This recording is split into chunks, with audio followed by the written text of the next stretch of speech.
like Hoody, I'm back cooking these goodies. Look at these views from cooking these foods. Yeah. Today's subscriber sponsored request coming in hot from Kim down in America. She also spends some time in Canada and has roots in Czechoslovakia, so that's why her last name is pronounced Trulichka. So this one is for you, Kim Trulichka. What Kim needed from me? Well, that is a loaf of meat, some mashed potatoes, and also some roast vegetables that you'll see here. So I got everything I need to throw this together, but we're going to do it my way, a little different, just my preferences, but still delicious all in the end. So let's get to this. All right, we got to kick this thing off with the loaf of meat, and we're going to need some nice bread for this to make sure we have moisture. We're going to go in with bread and milk to start. We're just going to soak and mash out this bread a bit and get it into like a nice kind of pasty situation. And this will be a nice way to keep things super moist inside of our loaf of meat. This bread is from the croque madame video, the leftover sourdough. I think it should work quite nicely. But yes, we just want to mash it down, break it down, make it kind of, I don't know, porridge-esque, we could call that. Okay, next up, into this goes obviously our chunk of meat, 1 pound of ground beef. I had some bacon I had to use up from the other day. Going a little off the beaten path, we're gonna throw cheese in there and pickled jalapenos, maybe a little bit of a Tex-Mex vibe, but I think it should be pretty amazing. Obviously we need 1 egg for the binder and just some simple seasoning. So salt, pepper, garlic, and onion. Strap on our Subway gloves and work the loaf. Get in here and work the loaf.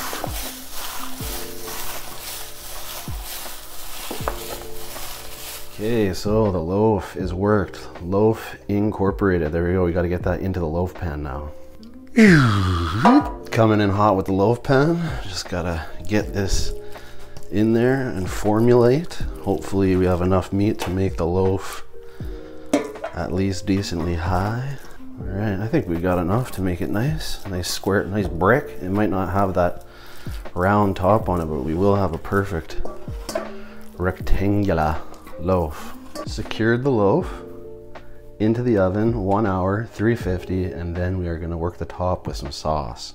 Every good loaf of meat deserves a beautiful sauce on top to crust on later and make it nice. So we come in with a hot little low heat, do not burn this, low heat. I've had this manwich sauce sitting around in my cupboard that I've been meaning to use, so we're gonna go in with that. Of course, sweet baby, Mr. Ray is joining the party. Oh, hitting it with 2 kinds of barbecue. Got the Kraft Original for a little tang in there, a little zip. Some Frank's for a little bit of heat. Some Valentina because why not? It's full of flavor. And last but not least, a little Worcestershire sauce. Worcestershire sauce. Okay, she's steaming and bubbling up nice, and I have not one single clue how this is gonna taste because I've never made it before, but it seems like it could be good. Let's try this. It's great, wonderful. Nona would be proud. Okay, while that sauce is percolating, I do have my vegetables here. So we have mushrooms, onions, and some cauliflower. I'm gonna roast these off in the hot AF, and what I mean by that is the hot air fryer. But before that, we do need to get these mingled, mixed, and seasoned. A little bit of canola oil, white wine vinegar, salt,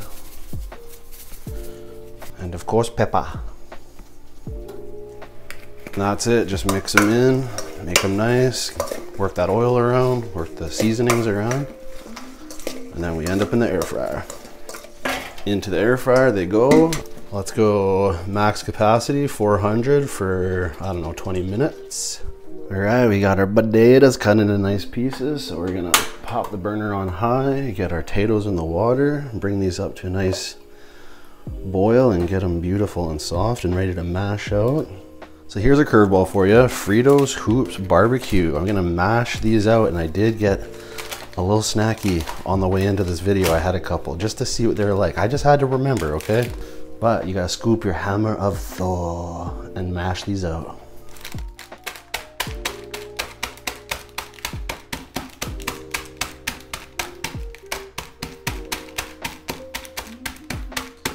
And yes, the flat end, not the spiked end, because you don't want holes in your bag and these dust and crumbs everywhere.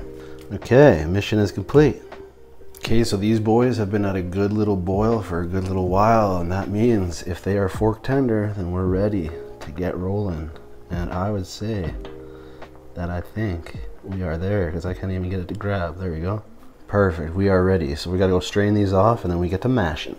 Coming in hot, coming in hot, coming in hot. We're steaming, they're nice and ready. Get ourselves our masher and go to town on these boys.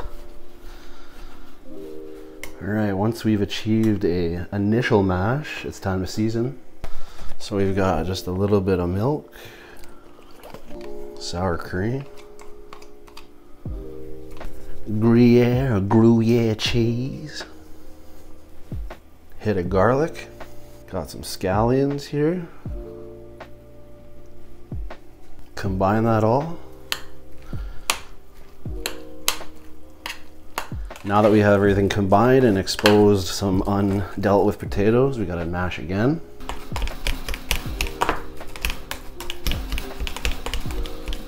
Could use a touch more milk, a little bit more sour cream, whip them up nice. Once we have them established, we want to season with the salt. And I'm going to go in with some pepper. And now we taste in case we need to adjust for seasoning. A little more salt. All right, y'all, coming in super hot here for a moment of truth. We're pulling the loaf out. It's been 1 hour. Look at this. Where are we at? So first thing I'm noticing, lots of liquid, nice little brown top, an area here that didn't get too crusty, and the cheese and the jalapenos poking out. This is an on-the-fly move. I wasn't anticipating this, but what I am gonna do is pour the fat off out of the pan.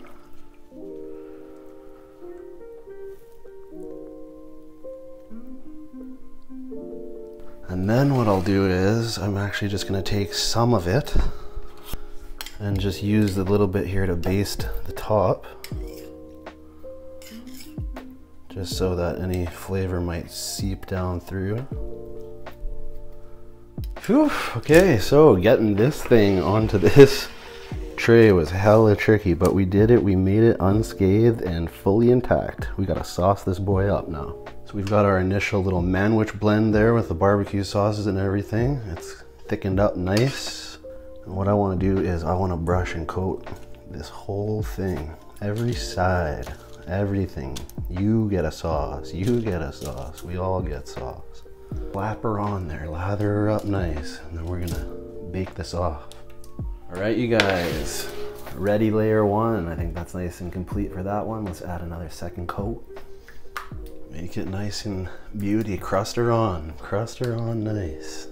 And back in she goes. Second coat coming in hot, and I like what I'm seeing. We're getting thick. I think that might be good right there. What do you guys think? Is that good right there?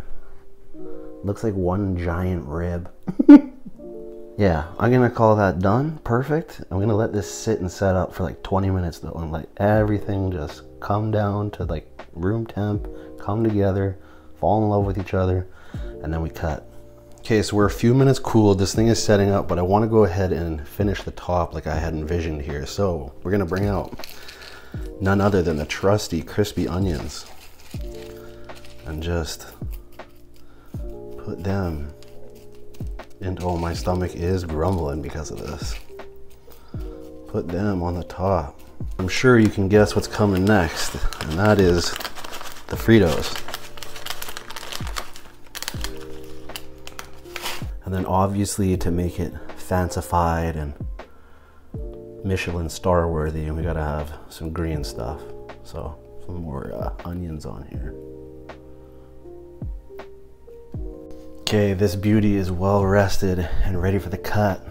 We gotta cut the butt. Here we go. Wish me luck. I do not need this thing to crumble on me. I want nice pieces. Come on, let's do it. Oh, it's gonna be nice. We are perfect. We are working with a legendary cut right now. Got some heat coming out from the inside now.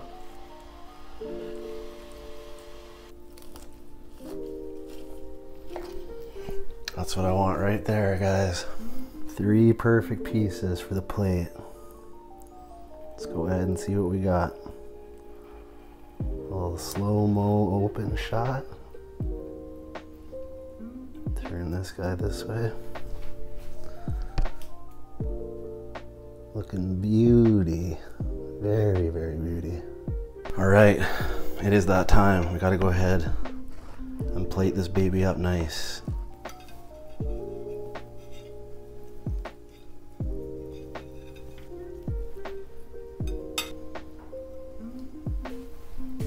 All right, we got the loaf down, looking perfect.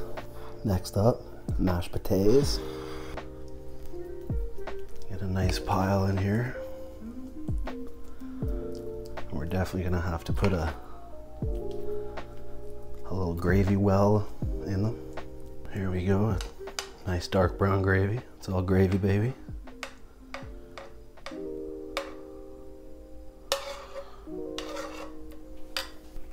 And last but not least, we got that roast veg.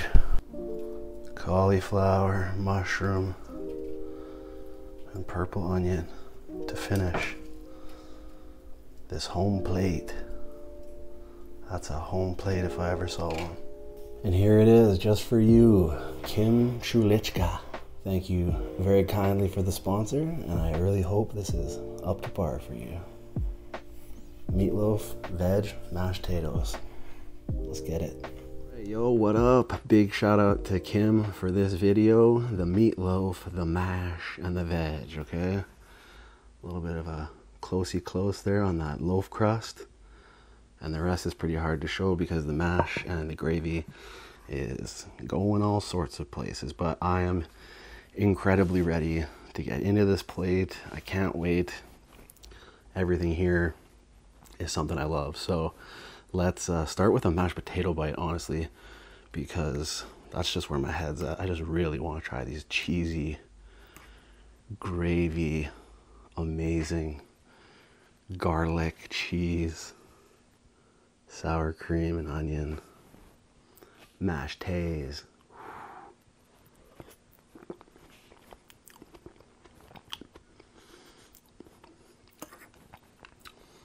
Absolutely rocking. I did just use a quick canned gravy there.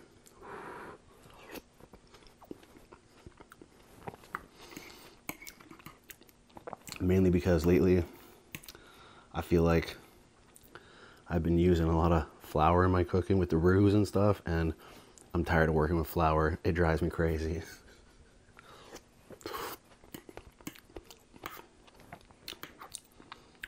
A mushroom.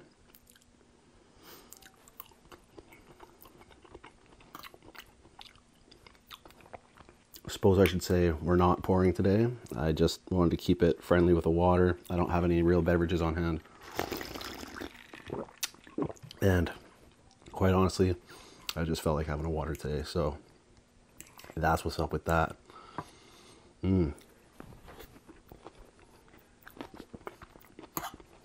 Mashed potatoes are slamming.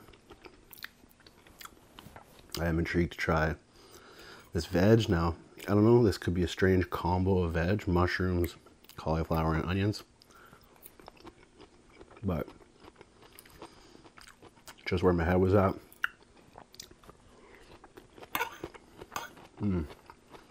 So good. The vinegar. Do not forget the vinegar. Absolutely necessary for the veg to be delicious. And of course you got the beautiful sweetness of the red onions once they're cooked. I can't believe there was ever a time in my life where I didn't like onions and potatoes. Not potatoes, onions and mushrooms.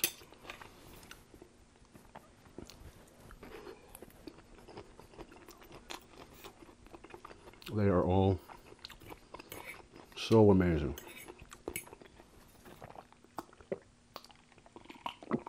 All right, now let's get to the main event. This is the main event for me. My little weird, crazy take on meatloaf. I cut the butt. Now it's time to eat this butt. But does anybody else love the butt piece? I personally love the butt piece of the meatloaf. I love the closed in, you know, crusty end. I think the butt piece is the best piece. Wouldn't you agree? Okay, look at this. The cheesy jalapeno, crispy topped meatloaf.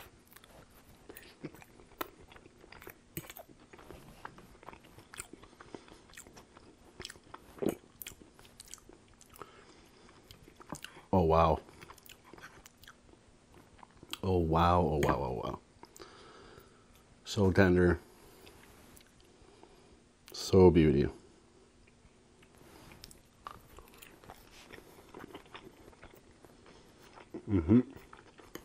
Melts in your mouth. That sauce that I made. Delicious. Definitely a bit spicy though. The jalapenos are showing through. The Valentina. I think that manwich stuff is a little bit spicy maybe. I'm not sure.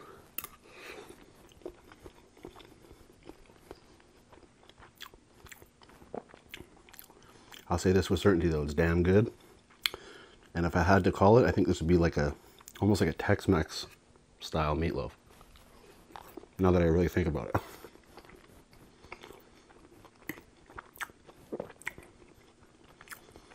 It's definitely the star of the show.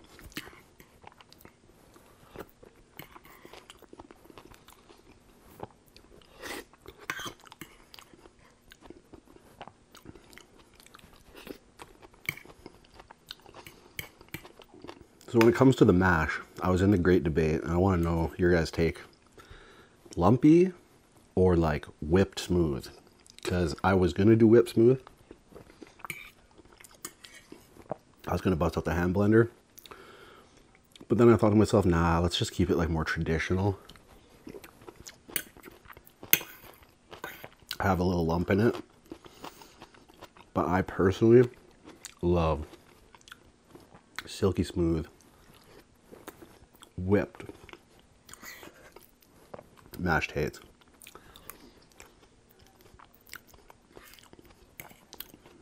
To each their own. It is preferential, but for me, it's just that silky, smooth whipped potato. The best.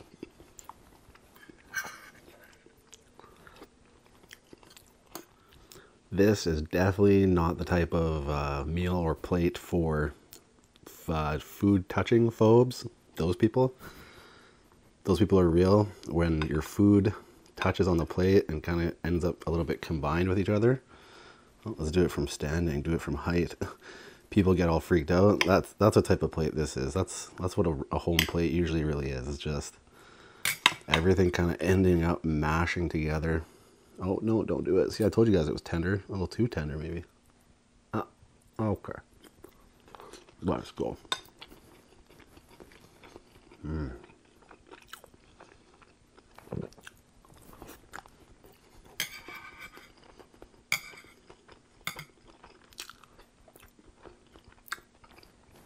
Divine.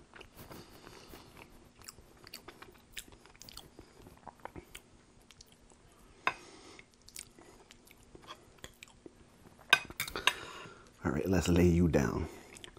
I can tell you one thing. This loaf is much better than the one that I made. I think it was last summer, no, 2 summers ago, when I told the story about my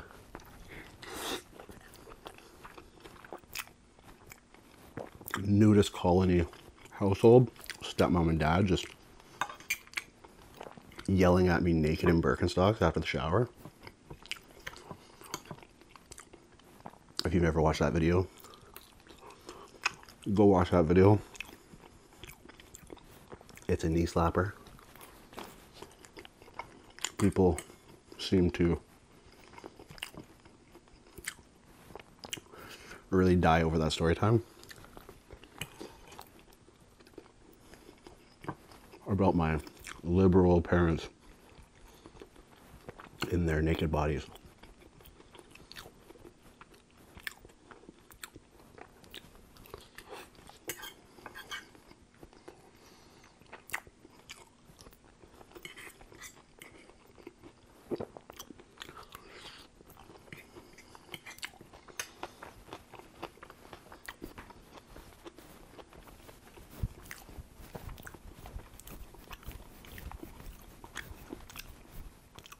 Okay, I need to ask you all a question while I work on the last bit of this plate here.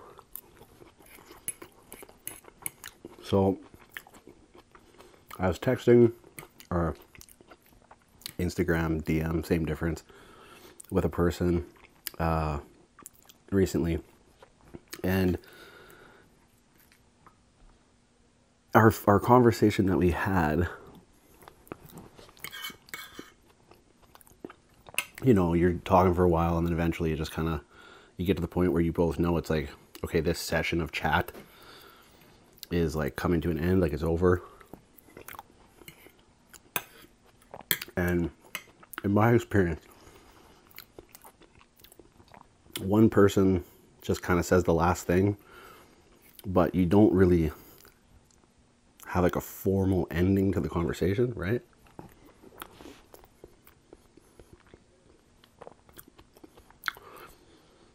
So I responded to a story she posted, and she just hit me, my comment, with like a heart. And I was like, oh, I see how it is. Like, you're not even gonna hit me up with like a response to that, like anything, nothing, not gonna be anything. And then she goes, well, I thought it was kind of over between us because, you know, how you left me on red.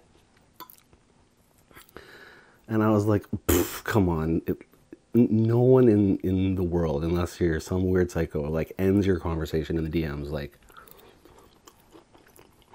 okay, great chatting, you know, talk to you next time, see you in a week or whatever, you know what I mean? Like,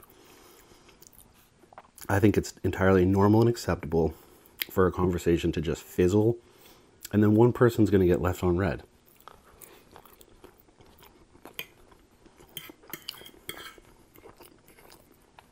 Until you pick that shit back up again some other time.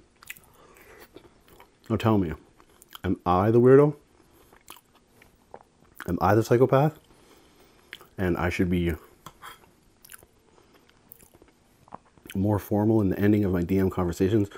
Or is it standard status quo to like just let a conversation in the DMs kind of reach a point where it just kind of stops, and then some other time you pick back up, right? Or no?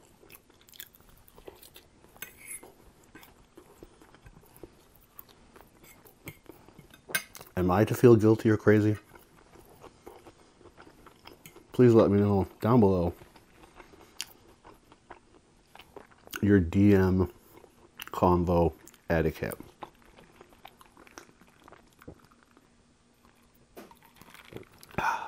Personally, I think my way is perfectly acceptable, but I would love to hear if I'm nuts or not. Yo, that cross did come out absolutely spectacular.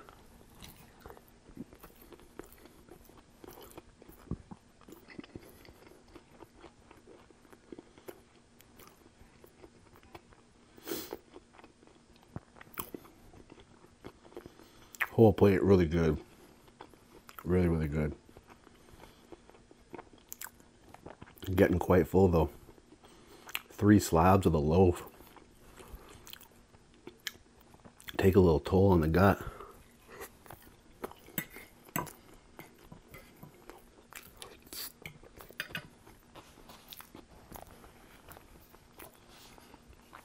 I think that have to be it for me. I'm satisfied. And I hope you are too, Kim. Kim's a little bit of a firecracker, that one. But she's always in the comments. Thank you very much. I'll see you in the comments on this video. Maybe we'll have a chat.